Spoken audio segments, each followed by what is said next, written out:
देश विदेश की सच्ची खबर सच के साथ। आप देख रहे हैं नेशनल इंडिया न्यूज। जीवित पत्नी को पति ने श्रद्धांजलि दी। अद्भुत घटना है ये, लेकिन पति ने ऐसा अजीब काम क्यों किया, आप जानकर हैरान हो जाएंगे कि ऐसी ही एक घटना मालदा के हरिश्चंद्रपुर एक ब्लॉक के बरुई ग्राम पंचायत के पराशतला गांव के लोगों के साथ घटी। स्थानीय सूत्रों के अनुसार निसंतान दुल्हन द्रौपदी रॉय 19 साल के पारिवारिक जीवन का रिश्ता तोड़कर 18 मार्च को अपने प्रेमी के साथ भाग गई थी और एक नया पारिवारिक जीवन शुरू किया, जिससे उनके पति अंचित रॉय को गहरा सदमा लगा। पत्नी को पूरी तरह से भुलाने के लिए ऐसी अजीब हरकतें की। पेशे से राजमिस्त्री है, निसंतान दंपत्ति है। अचिंतर का सामाजिक विवाह 19 साल पहले पड़ोसी गांव बरुई में द्रौपदी से हुआ था। सतापा में शादी के बंधन में बंधते समय उन्होंने अग्नि को साक्षी मानकर अपना जीवन एक साथ बिताने की कसम खाई। 19 साल की शादीशुदा जिंदगी के बाद सब कुछ बदल गया। फेसबुक पर प्रेमी के साथ रील बनाना और अपने पति को दिखाने की कोशिश करती है।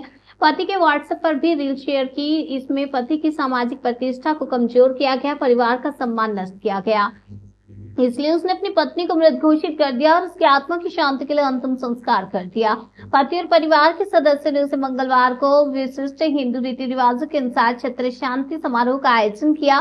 पुजारी अनुष्ठान मंत्र पढ़ता है और गांव वालों के साथ साथ रिश्तेदारों के लिए भी खाने पीने का इंतजाम किया जाता है। स्थानीय निवासियों ने कहा कि ये काम इसलिए किया गया है ताकि आने वाले दिनों में गाँव में ऐसी कोई घटना न घटे। और परिवार के एक सदस्य आशालता रॉय ने कहा कि हमारे घर की दुल्हन दूसरे प्रेमी के साथ भाग गई थी, इसलिए हमने उससे सारे रिश्ते तोड़ दिए। गांव में दोबारा ऐसी घटना ना हो, इसके लिए मैंने संदेश दिया।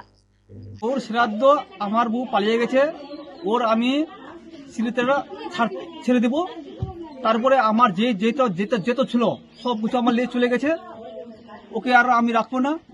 যত টাকা পয়সা যত জল সোনা চাঁদি ছিল সব নিয়ে চলে গেছে। আমার কিছু এখন নাই। বর্তমান আমি একদম ফাঁকা, আমার অসহায় আমি এখন, আমার কিছু নাই। কত বছরের সংসার আপনার? 19 বছর। 19 বছর থেকে ওকে আমি চালাচ্ছিলাম। যে ওকে আমার অ্যাকাউন্ট নাই, ওর অ্যাকাউন্ট ছিল। আমি বাইরে যেতাম, ওর অ্যাকাউন্ট টাকা ঢালতাম। বর্তমান এখনো ওকে দিতাম, কিন্তু এখন আমার কাছে কিছু নাই। তো কোন এলাকার বা কথাকার ছেলেকে নিয়ে পালিয়েছে? এটা আমি বলতে পারছি না। এটা বলছো না, আর এটা আমি বলতে পারবো না কোথায় গেছে না গেছে, কিন্তু ফটো ছাড়ছে মোবাইলে, কিন্তু আমি এটা দেখছি। কি ধরনের ছবি ভিডিও ছাড়ছে? আজে বাজে ছাড়ছে, এটাই। মানে আপনাকে দেখাচ্ছে? আমাকে দেখাচ্ছে, আমার মোবাইলে দেখাচ্ছে, আমার মোবাইলে ডালছে। আমি নতুন একটা করেছি, তারপরে ওই একটা মানুষের সিম চালাচ্ছি, ওটা আমাকে ডালছে, আমি দেখছি। আবার মনে দুঃখ আছে। এই যে আপনার বউ অন্য কোনো কারোর সঙ্গে কথা বলতো, আপনি কি ওখানে টের পাননি? টের পেয়েছি, কিন্তু আমি ওকে মানতাম ভালো। আমার বাচ্চা কাচ্চা হচ্ছে না, ওকে ভালো মানতাম। চল, আমার জিন্দগিতে কোথায় আমার নাই, কিন্তু ওকে বলছিলাম চল দুটা লোকে ভালো করে চলবো, কিন্তু তখন এতটা ভাবতে পারিনি আমি। ওর কি কোনো অশান্তি ছিল এখানে? কিছু নাই। কোনোদিন জানিয়েছিল যে আপনাকে ছেড়ে চলে যাবে? না, এটা বলেনি, কিন্তু ও অনেকবার এটা করেছে, মিস্টেক করেছে। ওর বাবা জানে, ওর মা বাবা জানে, সবাই জানে, ওর মা বাবা সবাই জানে, কিন্তু আমাকে বলেনি। ওর মা বড়ই মানে ওর বাবার কাছে, ওর বাবার বাড়িতে গেছে সোমবার ওর বাবার বাড়িতে গেছে, কিন্তু আমি কামে গেছিলাম। আমি সকাল 9টার সময় কামে যাচ্ছি, 5টার সময় আসছি। আমি এতখানি থাকতে ভাবতে পারিনি, কারণ সারাদিন আমার কাম। আপনি কি কাজ করেন? আমি রাজমিস্ত্রির কাম করি। আপনি কি এলাকাতে কাজ করেন? হ্যাঁ, এখানে করি। তো এই যে আপনার বউ পালিয়ে গেল, আপনার শ্বশুর মশাই জানতো না এই ঘটনাটা? সবাই জানে, ওরা দেখছে, ওরাও দেখছে, ওর দিদি, ওর বোন দেখছে, সবাই দেখছে। ওদের কাছে মোবাইল আছে, ওরাও দেখছে, কিন্তু আমাকে বলছে না যে কোথায় আছে না আছে, কিন্তু ওরা জানে,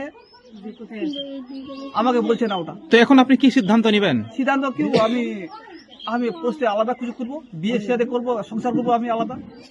এখন তো আপনি পাগলের অবস্থা। কিন্তু আমার এখন মন ভালো নাই। কালকে সবকিছু করছি, ওর আজকে লোককে খেলালাম, সবকিছু করলাম আজকে। আপনার কি পরিবারের সংসারে কোনো ছেলে মেয়ে রয়েছে? না, কিছু নাই, আমার কিছু নাই। কই ছিল না, ওই ছিল। আপনার নাম? আমার নাম মচিন্দ রায়। আর আপনার বোন নাম? ধ্রুপতি রায়। কবে পালিয়েছে? মঙ্গলবার। কখন পালিয়েছে? 12টায়। রাত্রে না দিনে? দিনে দিনে। তখন আপনি কোথায় ছিলেন? আমি কাম করছিলাম, কোথায়? গ্রামে কাম করছিলাম। সেই সুযোগে পালিয়েছে? সেই সুযোগ পালিয়েছে, তারপরে ব্যাক সাইডে পালিয়েছে, মানে ওটা যেখানে আমি কাম করছি ওটা ওই দিক দিয়ে যায়নি, আলাদা দিক দিয়ে গেছে। কেউ কি তাকে আনতে এসেছিল? সেটাও বলতে পারছি না আমি। তো আপনার বাড়ি থেকে কি কি নিয়ে গেছে?